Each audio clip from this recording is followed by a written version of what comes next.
Ունենք թմրացություն ձեռքերում, մատները չեք կարողանում զգալ, եւ ինչից է պատճառը։ Բարձում է կա հատուկ մկանային խմբեր, որոնք կարող են ճնշված կամ սխված լինել։ Մեկը դա արմունկից դեպի ճկուտ գնացող հատվածն է։ Եթե այս հատվածում լինում է մկանի կարճացում, վատ աշխատանք, հատկապես եթե համակարգչի առջև եք երկար կամ ծանրություններ եք բարձրացնում, միշտ ունենում ենք խնդիր արմունկից դեպի դաստակ հատվածում։ Այդ հատվածը մշակում ենք ահա այսպիսի գնդակների օգնությամբ։ Իհարկե, եթե կան ավելի կոշտ գնդակներ, ավելի ճիշտ կլինի, դնում ենք մկանի հիմքում եւ սկսում եք ձեռքով մի քիչ սեղմելով, ահա այսպիսի պտտական շարժումներ կատարել։ Այնուհետև մշակում ենք հաջորդ հատվածը, մի քիչ ուժ ենք տալիս եւ տանում առաջ հաջորդ հատվածը եւ այսպես մինչեւ դաստակ։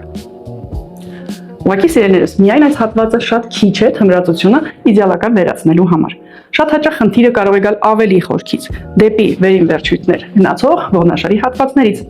Եվ այդ դեպքում անհրաժեշտ է ուղղակի մշակել ուսագոտին։ Մենք միշտ լարված ենք, սպազմի մեջ ենք, նստած ենք, ունենք կիֆոծիկ ծռված կեցվածքներ եւ բնականաբար աստիճանաբար թմրելու են ձեր ձեռքերը։ Կատարում ենք ահա այսպիսի բացող վարժություններ։ Ձեռքերը կարող եք տանել գլխի հետև եւ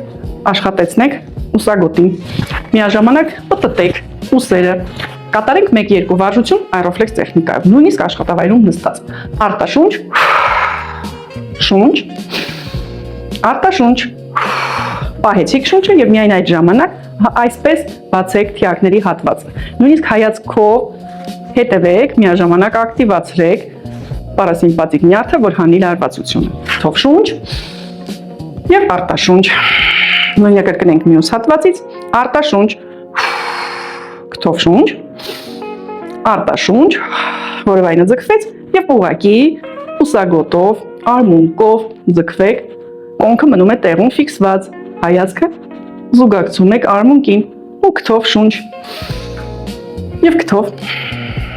արտաշունչ։ Իսկ իմ սիրած ամենալավ վարժությունը, որը մի անգամից անում է սպազմ ուսագոտում, դա պտույտներն են։